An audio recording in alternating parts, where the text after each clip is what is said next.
Hey, it's Emma Chamberlain. I designed these new glasses for Warby Parker, and I basically can't take them off. Like, I'm showering in them and sleeping in them. They're just that good. Go see them all at warbyparker.com. And you know what? Have a good day too. Okay? All right? Bye. This episode is brought to you by LifeLock. The holidays mean more travel, more shopping, more time online, and more personal info in places that could expose you to identity theft.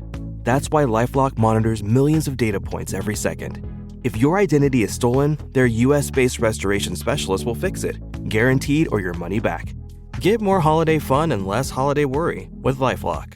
Save up to 40% your first year. Visit LifeLock.com/podcast. Terms apply.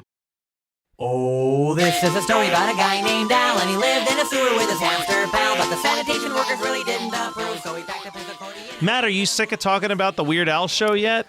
Oh, I hope not.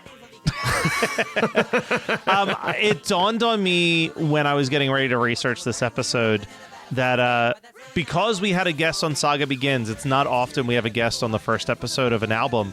True. We totally forgot to do like my quick little breakdown of some facts about the album that we're talking about for the next couple of weeks. Running with Scissors. Running with Scissors. Kind of a big one. There is definitely stuff to talk about. Yeah, so I'm going to read to you a few quick paragraphs that I pulled specifically from the Wikipedia.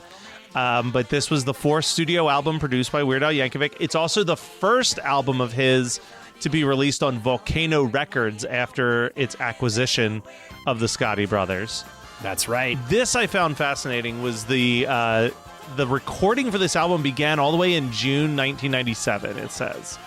But yeah, very shortly after Bad Hair Day. Like, he really didn't waste too much time at all. But here's the thing. I don't think that that's fully true. And here's why. And it ties to this episode, so it's kind of perfect we're doing this here. Yeah.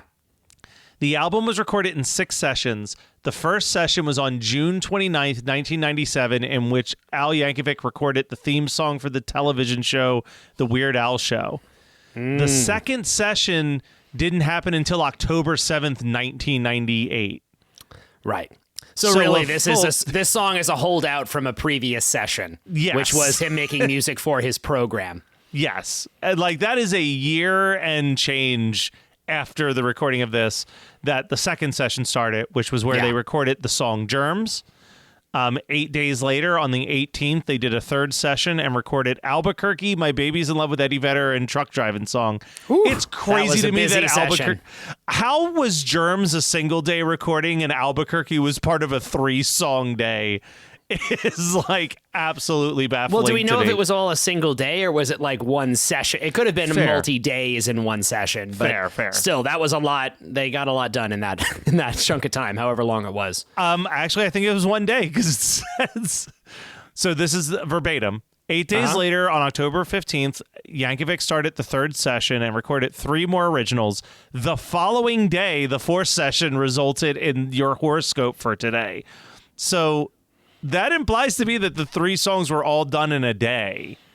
I mean, geez, I guess it could be. I mean, here's what I will say. Keep in mind, this is coming from a Wikipedia, so Sure, yeah. our facts are, as, they're... We try to fact check these things that we read. We try not to just believe everything we read on the internet. If Albuquerque was fully written and complete in Al's head, it's pretty repetitive. I could see them knocking it out in a day. Do you think this was like maybe a Pro Tools situation where they just looped a specific guitar riff? I don't think they would have looped it, but if they knew, if Al knew the form and they had a very clear idea of how long it was all going to go and all that kind of stuff, it really is like, it's a very looped section and it's mostly just cueing the moments where the chorus comes in or where they do like hits. Him like signaling to the band, like, and big bowl of sauerkraut, you know what I mean? Like that kind of a thing. I could see them doing it in a day. They are super good. They are a very talented band. They are a talented band. Yeah. On April 19th of the following year, so now we're in 1999, the year that this album came out, Yankovic recorded 4 parodies for the 5th session: Pretty Fly for a White Guy, Jerry Springer, It's All About the Pentiums, and Grapefruit Diet. And then on the 6th and final session, the following day on April 20th, resulted in The Saga Begins and Polka Party. Polka Power. Running with Scissors is also the first Weird Al Yankovic album to feature multimedia content. After placing the CD in a CD drive, one can browse through the files and play a QuickTime movie file containing 14 minutes of footage from the Disney Channel concert special Weird Al Yankovic, There's No Going Home, which we covered fairly recently. That's right. We talked about it. Go check the episode if you missed it, guys. There's No Going Home gets discussed in detail, including enhanced CDs, which this was. Boy, was it. And oh, yeah. As we promised, as we did all of the Weird Al show, we kind of ignored the theme song because we knew that very shortly after we would be doing the song episode. We did. We talked very briefly about the lyrics of the song and how much of it we were supposed to believe is inherent to his character in the show versus the actual Weird Al. And we're going to get into it again. I'm excited. Yeah. So I think, I know I've regretted this sentence in the past. I can't imagine this being one of our longer episodes. But when you say that, you are daring me to keep talking. I just hope you have figured that out by now. I know, because I have a lot of notes. Well, and I think that the best way to do this is we'll just go through the lyrics. Mm-hmm. We'll talk about how the song makes us feel. Are we going to officially count the opening credits to the Weird Al show as a Weird Al music video? That's an important thing we need to know. I am leaning towards not. And Okay. I'm going to check one thing quick before I say definitively. Is it that if there were multiple directors doing individual segments? I do know that there were individual directors doing Yeah. the different animation style segments in it, but I'm actually checking to see if it's on Weird Al's YouTube page. He lists his official videos. They're all there. So I think that's a good gauge. If it is there as an official music video, then I feel like that warrants being counted. But if it is not, then Al doesn't think it's a video, neither do I. I think that's fair. We did that last week with Pretty Fly for a Rabbi. Exactly. Cutting it from eligibility. So I'm looking right now. Boy, oh boy. There's a lot here, but including a video of him getting LASIK. no. And you know what? Honestly, it might be as simple as Al, even on YouTube, doesn't have the rights to use this content that's owned by CBS. Is True, probably but the case, but I still think it's an opening credits theme song. And you know what? Spy Hard is on his page. Spy Hard is on his page. This is not. I think. And that's, also, yeah. But here's the other flip side of that. I'm also going to say Spy Hard got played on The Box and MTV every once in a while. There you go. No one played this on any music video channel. This did not get any spins as a music video from anybody We'll ever. still talk about the ever. animation because boy is it great. Oh yeah. Throughout. Oh yeah. But definitely. Let's tackle the lyrics first. This is a story about a guy named Al who lived in the sewer with his hamster pal, but the sanitation workers really didn't approve, so he packed up his accordion and had to move to a city in Ohio where he lived in a tree, and he worked in a nasal decongestant factory, and he played on the company bowling team, and every single night he had a strange recurring dream where he was wearing lederhosen and a vat of sour cream, but that's really not important to the story. Well, the very Correct. next year, he met a dental hygienist with a spatula tattooed on her arm. And he didn't keep in touch, and he lost her number, and he got himself a job at a tater tot farm, and he spent his life savings on a split-level cave 20 miles below the surface of the earth. And then he really makes a fine jelly bean and pickle sandwich for what it's worth. Then one day when Al was in the forest trying to get a tan, he heard the tortured screaming of a funny little man. He was caught in a bear trap, and Al set him free, and the guy that he rescued was grateful as could be, and it turns out he's a big shot producer on TV, so he gave Al a contract, and what do you know? Now he's got his very own Weird Al show. And I just wanted to call this out. On azlyrics.com, it then just says, much unintelligible talking and yelling. Yeah, that's a fair way to describe the outro of the Weird Al Show theme song. I want to ask you a question, Matt. Yeah. I'm not talking about the lyrical content. I'm not talking about the nostalgic vibes that this song gives us. I'm going to ask a very simple question. Sure. Do you think that this is a good television theme song by the structure of what a television theme song is supposed to do? I think that it is a very good parody of a television theme song. I think it's by design. I think Al has made This is, and you know what? It's so, it makes total sense because it feels like it's written. I mean, musically, it's nothing like this. But from a storytelling perspective, it feels like it's written in the style of theme songs that Al loves, that we know. Gilligan's Island, the Flintstones, where it is the song that is basically just telling you what you're about to watch. You know what I mean? It's like, how quickly can we summarize what this show is? But because it's Al, it's all nonsense. It's like, not, that's what I was going to say. Absolute nonsense. The fact that he is just going on, and he literally throws in, that's really not important to the story and stuff like that. And then only in the last like 4 lines do you finally get an explanation for what this is. That's what I was going to say. If you put on, say, The Brady Bunch, and you've never watched an episode of The Brady Bunch, by the end of 45 seconds, you get the entire setup of the show. Brady Bunch is another perfect example. It's a song just to tell you everything you need to know to be dropped into this world.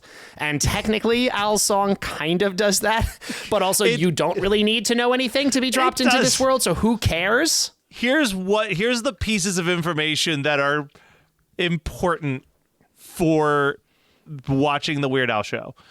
In verse 1, the only thing you need to know is that it's about a guy named Al and he lives with a hamster pal. That is, the rest of that verse does not give you any additional context for watching the show. Second verse, the only thing you need to know is that he spent his life savings on a split level cave. That's the end of information. And then the third verse, we get like, this is how he got this TV show. Like, it is so... And we hear about I assume, side note, that the executive that he frees is the executive we see on the show. Which, Matt, we got a message on Instagram. Great. We failed so hard while covering this show. That's not what I like to hear. Do you know who played the executive that showed up throughout this show? Stan Freberg. I thought we did mention that on the show. We mentioned Stan Freberg being on it. Yeah. I don't remember ever mentioning it. Someone messaged us and was like, how come you guys never mentioned that Stan Freberg was the executive? And to me, that was the first time I pieced that together, was when I got that message. I think you may have put it in your notes and thought about saying it, but I don't think it appears on any episode. I was sure that you actually noted Stan Freberg and I was like, oh, good. Yeah, Matt referenced it. I was absolutely sure. If I misremembered, I apologize, because it definitely was in my notes, and I was just absolutely sure it got said. But, well, you know what? I guess I'll take partial credit on being wrong for that, but I don't feel good about it. Also, side note, this was from Zebron. I think it's Zebron. Mm-hmm. Yes. Who he messaged us, hey, love Sam Freberg as the executive too, JB Toppersmith. But he said the person in episode 7 who requests Dick Van Patten in a tutu dancing was Bill Burke. He's not actually from Wisconsin. That's Buffalo Bill, one of Dr. Demento's sidekicks and friend of Al's from college. Well, that's a good pull. That I definitely would not have known. That I wouldn't have gotten. That's amazing. Wow. Yeah, I was that's like, a good how did I not call out? Well, you know what? While we are talking about listener notes, I have one too, because my old friend Charles sent me a message that was specifically about Fred Huggins. That he had heard and double checked, and I think it's correct, that Fred Huggins was actually modeled after Captain Kangaroo. You know what? Are you familiar with Captain Kangaroo? I was going to say, now that you say that, as much as he has elements of Fred Rogers, the look and appearance is way more Captain Kangaroo. And the most distinct thing, and I had to look up some clips to confirm this, that it was a joke in Captain Kangaroo, at least in a couple things that I saw, that his puppets were kind of mean to him. Okay. I mean, way more muted, but like his puppets were not as friendly to him as a lot of other shows like this. Like they got kind of short and irritated with Captain Kangaroo for like not answering their questions fast enough or whatever. Like I saw one where he was like trying to explain some complicated thing and they were like, just spit it out, man. Tell us, like something like that. So, and Captain Kangaroo, a name I have known my whole life, but I don't think I ever really watched that show. Same. The guy, Bob Keeshan, I had to look up his name, was from Long Island. So he was kind of a local legend, seems like a stretch, but he was notable. And there was actually an amusement park, an amusement park, I was going to call it. It was a playground near my house that was named after Captain Kangaroo. It was like the Captain Kangaroo playground in Lindenhurst, New York. And I used to go there all the time, and that's my memory of him. My first exposure to even the name Captain Kangaroo, I legitimately believe was from the Bloodhound Gang. In the song "Your Only Friends Are Make Believe," which was written as Mr. McFeely yelling at Mr. Rogers, and I believe the one lyric is "You can go fuck yourself like Captain Kangaroo." Yeah, and I was like, what a weird turn of phrase. What is a Captain Kangaroo? And I think I had to like research it as a kid to figure out what the hell they were talking about. He was it was definitely before my generation, but I think my parents were more familiar with him, and because he was a Long Island person, I think that was just a notable dude, so that was the connection. But anyway, yeah, thank you, Charles, for pointing that out. I would have never made that leap, and that was a good catch.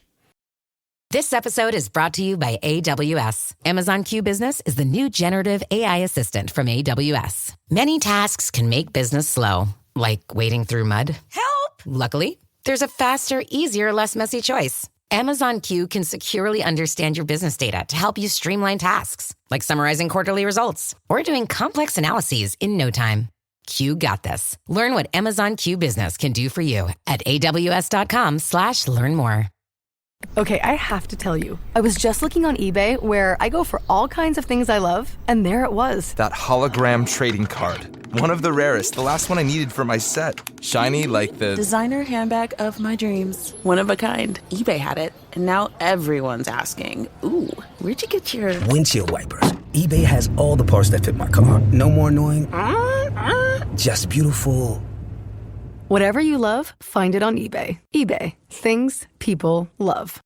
Hello, everyone. We're Superhero Stuff You Should Know. And if you think you know about superheroes and comic books, think again. We got romance. We got action. Romance. We got comedy. We got everything you need, man. Come on down to Superhero Stuff You Should Know for all your superhero needs. I don't know about this romance. What part are you talking about? We've got all kinds of sketches and then deep dives on top of that. Come on down to Superhero Stuff You Should Know. All right, so come on down to... Wait, why did I say come on down? To Superhero Stuff You Should Know. So let's talk about the animation in here. Do you have a... I personally...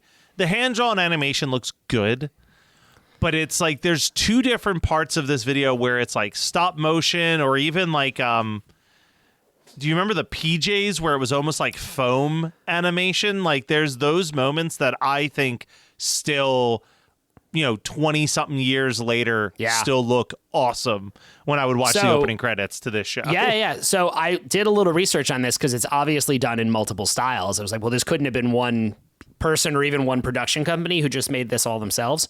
And it wasn't. And actually the traditional animation that starts the video is the only one I could not find any information on. I don't know who it was who did that, but the CGI segment that comes in the middle, starting with like the dental hygienist stuff, was made by DNA Productions. DNA Productions did all of the Fat Man segments for the show. Okay. And they also did that part of the theme song. But more notably, and this makes total sense when you see that visual style, they went on to produce Jimmy Neutron. Yes, that makes a ton of sense. That what now I think feels actually very kind of cute and quaint, like the earliest CGI that looks like a rounder version of like the Money for Nothing characters video. Like it's real clunky, but in a very charming kind of adorably dated way. Yeah. As a kid, I hated Jimmy Neutron because I thought it looked cheap in a way. But I think as an adult, not having watched any Jimmy Neutron, but now I see it, I'm like, oh, this is intentional. Yeah. Like it feels, at first I thought it was like, my God, they didn't even have a budget to make this CGI look good. Like we had already had Toy Story by the time Jimmy Neutron came out. But like in retrospect, looking at it now, I'm like, oh no, this was very much an aesthetic choice that was being that was being made here. I need to give Jimmy Neutron an actual watch. But okay, so they did that. Who else? They who did else that, was and involved? then surprise, should come as no surprise. The stop motion claymation side of it was Mark Osborne and Scott Nordland, who did Jurassic Park. That makes sense. The two of the guys, who worked with him on Jurassic Park, and we noted in that episode, Mark Osborne especially went on to work on SpongeBob SquarePants. He made the Kung Fu Panda movies. In SpongeBob, I should actually note specifically, because it's fun for people who know that show. Mark Osborne is the guy they always called whenever they needed someone to direct the moments in SpongeBob where it's the live action world meets the animation world. Oh, anytime they leave the water, or sometimes it actually happens in the water, and there's the weird bits where like Bigfoot or the gorilla comes after them. Anytime they use an actual filmed shot in the animated world, Mark Osborne is the guy who they hire to do that. I love that. Good for him. Yeah. And it all started with Three Little Pigs and it pretty and much Jurassic did. Park. Yeah. The Three Little Pigs and Jurassic Park was the origin of a lot of that. Now the Kung Fu Panda movies also are like enormous. I mean, he really has done very well for himself.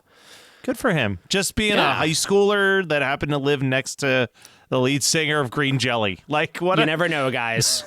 You never know. And any aspiring creatives out there, it's a good story and a good reminder of you never know what small, seemingly dumb project you get offered might turn into an entire career of just meeting the right people over and over again. It's great. So you said you had a bunch of notes. I feel like I've already burned out my notes on Weird Al shows. So let's just have you run down the other things you want to call out. I like the fact you mentioned right away about a theme song, how Al did as a theme song. And I just wanted to note, technically, this is the most direct theme song he's ever made, but you could make the argument in the past. I mean, Fun Zone was his attempt at a theme song. Yep. It didn't get used, but it would have worked. I think, side note, I feel like it's easy to envision Fun Zone functioning as the theme to a show like this, but I'm really glad he didn't go that route. I'm really glad he went this way and chose to make it more of this parody. It feels more Al. Fun Zone is great, but Fun Zone feels just like a theme song that could have been him or could have not been him. You know what I mean? Yeah. It reminds me, here's the closest comparison I can come to this. And it's ironic in a sense, because this is also the album where Al has a ska song on it. Yes. But it makes me think of the final track on The Fury of the Aquabats, where the Aquabats literally write a theme song for, at the time, a hypothetical TV show that didn't actually happen for 20 more years. But it actually there is a world where you could say this was a parody of that Aquabat song, because that also gives you way more details than you could ever need to know about the Aquabats if you were going to watch a TV show about the Aquabats. You know what I mean? There you it's go. like a what year did that 2-minute come long out? song. That was 1997 when that album came out. Okay, I'm pretty there sure. you go. So that does predate this. So it's possible that could have been a reference. Back to the themes. So he did Fun Zone. He also did Talk Soup. Yes. Which didn't get used, but was also, I think this is more effective than Talk Soup as a theme song for sure. And then the other big one, of course, is UHF, which is more of that's a different kind of theme song. That's like the movie anthem theme song, but still just noting this feels like a special anomaly or outlier in his catalog. It's so short and it's from this other thing that he did, but it's not totally unprecedented for him. I think it's very successful. I think it does its job very well, considering it's the theme to a failed TV show. Yes. And really all of those themes, if there's one thing to connect them all, it's that none of those projects really worked out how he wanted, which is kind of sad. That is the unifying theme, I would say. If there's one connective tissue that we can share, it's that none of this stuff worked out. And while it's not a TV show theme song, I think he revisits this sort of one more time with Weasel Stomping Day. While it's not a TV show theme song, it functions as the anthem to something. You know what I mean? It's this is the celebratory song that lets you know how we do this very specific holiday. Comparatively, all of these are it's hilarious to describe this song as literal, because boy, is it not. But compared to Weasel Stomping Day, it's very literal, and they're all just serving a clear function.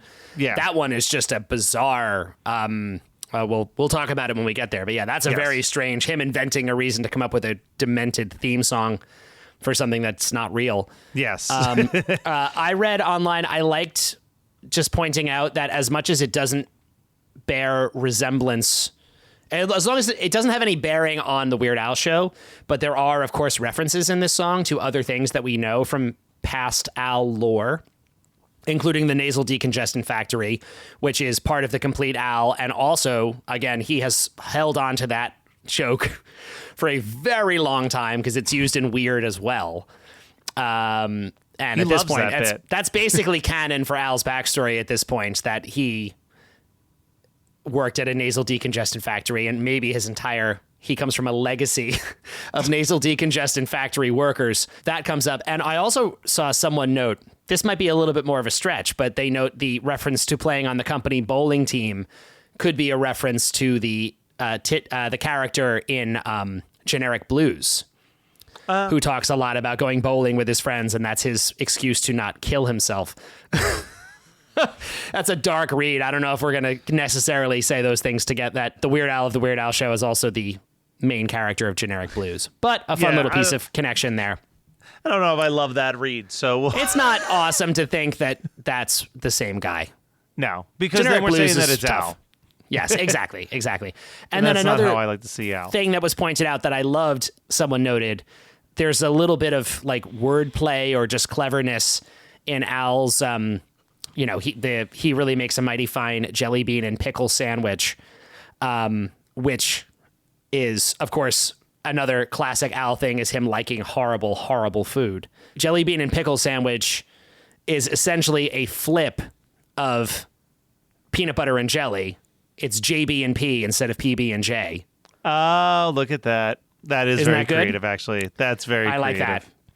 JB and P sandwich. That concludes it for the lyric stuff. I have a couple other notes here just about the show in general that I wanted to note that I think we missed we didn't from our cover enough over 4 episodes. Just Matt? a couple How dare things that you? I think are worth talking about. And actually, you know what? Before we even get into that, I want to make one other point because I think this is great. There's so much going on. This is, again, 1 minute and 19 seconds. Is that, do I have that right? The musicality of this song is great. That's exactly.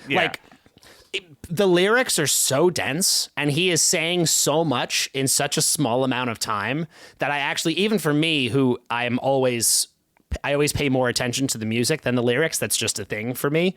And even for me, the lyrics are so whip fast and going by so quickly. And I've also had the lyrics to this song memorized since I was 12 years old. So they're just really, really in there. But if you listen to the music of this song, it's really like great and a delight. Like it is a bizarre, it has many, many key changes. It moves all over the place. The way that in the middle section, like a totally different musical motif comes in. Yeah.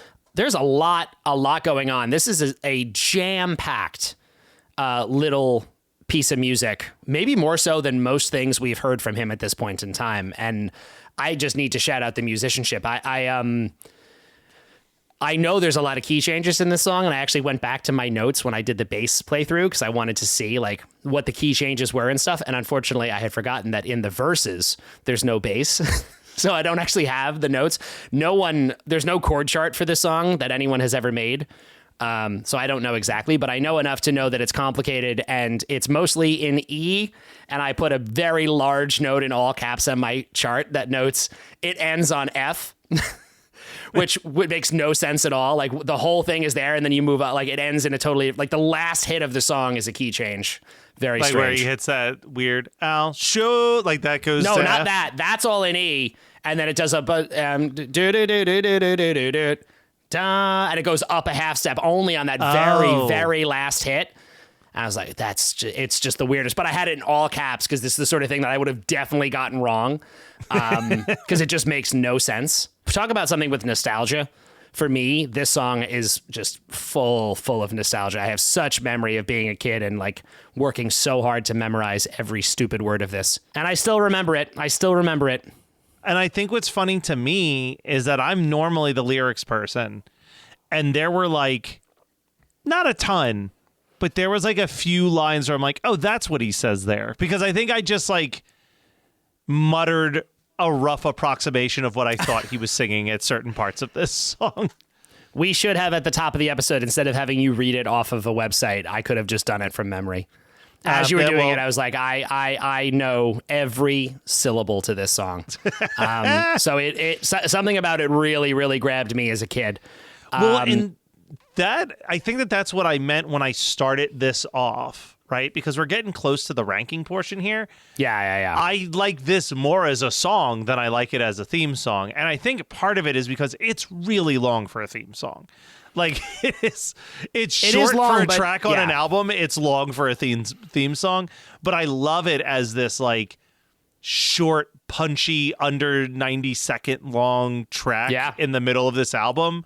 I think it's great. Like it fits on the record really well, considering yes. it should on paper be an absolute outlier and make no sense in context, and it works really, really well. And I mean, there's a lot of precedent for Al doing these kind of short, sort of oddball tracks on his records, like not a sketch. Rare that he does sketches outside of the UHF, Spatula City type stuff, but it feels right at home with other short things he did, like George of the Jungle or like Fun Harvey the Zone Wonder or Hamster. Harvey. Yeah, exactly. Yeah, it's fun. The other thing I wanted to point out just about the show is I had written this down before and we just didn't get to it in those episodes, but there was on Al's website, he noted all the writers who worked on the show with him. Mm-hmm. And there's a bunch, and a lot of them are not notable enough to really talk about, but a couple are. And there's one in particular that I'm going to do last because it's very interesting. But so a few of them, a guy named Ron Weiner, it was his first ever writing credit, but he went on to write for 30 Rock, Arrested Development, Futurama, Silicon Valley, just to name a couple. Wow. Big guy. There is a guy named Mark O'Keefe who went on to write both Bruce and Evan Almighty. That's why. I was like, I know the name Mark O'Keefe. Mark O'Keefe. There is a guy named Steve Lookner, and he did a lot of late night writing. He wrote for Craig Kilborn. He wrote for Last Call with Carson Daly. He wrote for The Man Show. Wow. And okay. Personal favorite, I don't think many people are going to get this reference, but Matt Kelly, I think you're going to get this reference. He also wrote one episode of the Clerks animated series. Yes! Which episode? The one with the lawsuit where they sue Quickstop. Oh, it's the best episode. That ends with the Transformer with oh my God, Bear is driving. How can that be? Oh my God, that's so good. He's not the sole writer because, of course, Kevin Smith and all those guys were on it too, but he is a writer on that episode. I would be hard-pressed to think of a better short-run animated series.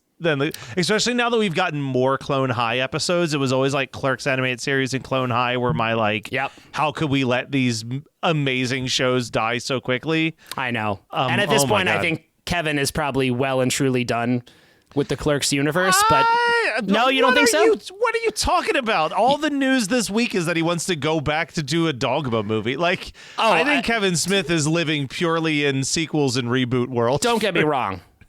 Kevin Smith is going to do whatever he wants to. I mean, how many times has he sworn off the View Askew universe? But, well, I guess if he ever does want to revisit it, if these guys ever want to do it again, we're here saying Clerks animated series reboot, we're ready for it. I'm going to say that if he, without spoiling too much, with how he ended Clerks 3, the only way he could do more Clerks stuff is to do the animated series as a separate universe. For those characters. And you know what? I like that separate universe for those characters quite a bit. I think I think that's probably I mean Clerks 3 is, I'm not sure if you know this. Did you know that Clerks 3 is based on the unshot script for the Clerks animated movie? I did hear that. Yeah. I did hear that. The Clerks animated movie was going to be that they tried to make the movie Clerks in the cartoon world. Yeah. I feel like you and I could have a very long conversation just about the Clerks franchise, and we probably shouldn't do it right now, but we will find time. Someday we'll find time. Anyway, that still wasn't the most notable name on the writing list. Oh, no. Because the most notable name, and this is not overall success notable name necessarily, but one of the other writers is a guy named Zeke Kamm, Kamm.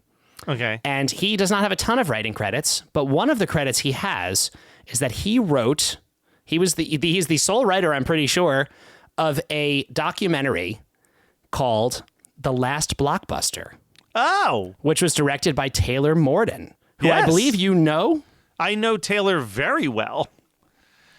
So, now that we are about to completely wrap up our Weird Al Show conversation, I'm gonna go I am message revealing Taylor. that we have a direct connection to one of the writers. I'm going to message him as soon as I finish this recording. I couldn't believe I just saw that. I was like, oh my God, that is like, I know we talked about that movie on this show. Let me message him, and I will report back on a future episode on what Taylor says. If we feel if there's enough there that we feel like we can reopen the door on the Weird Al Show with someone who worked on it, I am absolutely in favor of doing that. I am for it as well. But There you Matt, go. there's one thing we have to do before we close the door on the Weird Al Show for temporarily, and that is where we want to rank this song. I have been sitting here looking at my list, and there was a moment where I was actually thinking about putting it above My Baby's in Love with Eddie Vedder. But then I looked at a few of the songs underneath it, and I thought, I love the Weird Al Show theme, but do I think that it's better than like Midnight Star, Christmas at Ground Zero? God knows I love Checks in the Mail. So I put it a little bit lower, and I put it right under Midnight Star, but right above Generic Blues, something we referenced earlier. So that's my ranking. It's kind of just smack in the middle. How about you? That's fair. Where am I going to put this? I'm going to put it.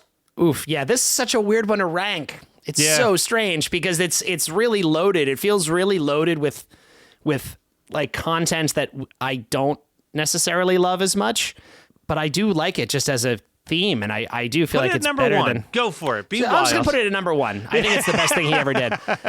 No, I'm gonna put it. It's funny because I just referenced it, so it's probably why it's in my mind. I'm gonna put it just below Generic Blues, and I'm gonna put it just above I Was Only Kidding.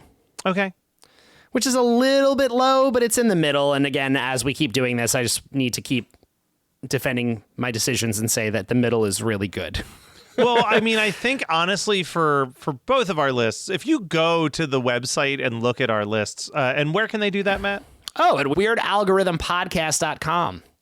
I feel like both of us would argue that even our bottom fives of the parodies and originals lists still have songs that we would consider good. Like, Definitely. There's so few songs by Al that I would actively say this is a bad song. Yeah. Like, to me, it's like literally like Toothless People and maybe Buckingham Blues. Like, and those are so early in his career. Now, who knows? We haven't gotten to the newer records, which I don't have as much nostalgia for as everything that is Running with Scissors and older. We're about to I've bought every Weird Al record. I've listened to it. Sure. But when we finish Running with Scissors, we're definitely entering a non-rose tinted glasses era of his career, which is going to be very interesting for me. I think that we're going to have a couple tough conversations about some things that happened. I agree. But no, yeah, there's really not, we're all winners. We're all winners on Weird Algorithm. One other quick shout out note, two things I found on YouTube that I really appreciated. Someone did an a cappella cover of the Weird Al Show theme song, who on YouTube goes by the name Triforce Films. Really good. Honestly, good enough that I was skeptical that it was real. I guess I still kind of am, but all the heads were there, and I saw him like beatboxing the parts and stuff. It sounded great. I just love the review of all the heads were there. All the heads were there. All the heads were there. I was like, all right, well, I guess all these heads are doing what they look like they're doing, and I'm just going to believe. Who would lie on the internet? I can't imagine that someone would do that. So shout out to Triforce Films, who definitely really did a great a cappella cover. And someone else, and I didn't note who made this. I apologize. I should have. But there was just a video on YouTube called The Weird Al Show Out of Context is a Terrifying and Chaotic Experience. And it was basically just all of the best like little moments from The Weird Al Show strung together in random sequence over the span of about 14 minutes. And I would tell people you could actually watch that instead of the whole Weird Al Show, because it's all the best moments. And I don't know, it probably hits better if you actually know the context a little bit, but just watching it as a sequence of random gags of just like Al being tripped by the Russian dancer and like just these little like quick moments of chaos that happened on the show. I had a really good time watching it. So would Love recommend. it. That's the Cliff Notes version of all the best weird moments from the Weird Al Show. All right. Well, Matt, we'll be back next week with a pseudo sequel to Talk Soup.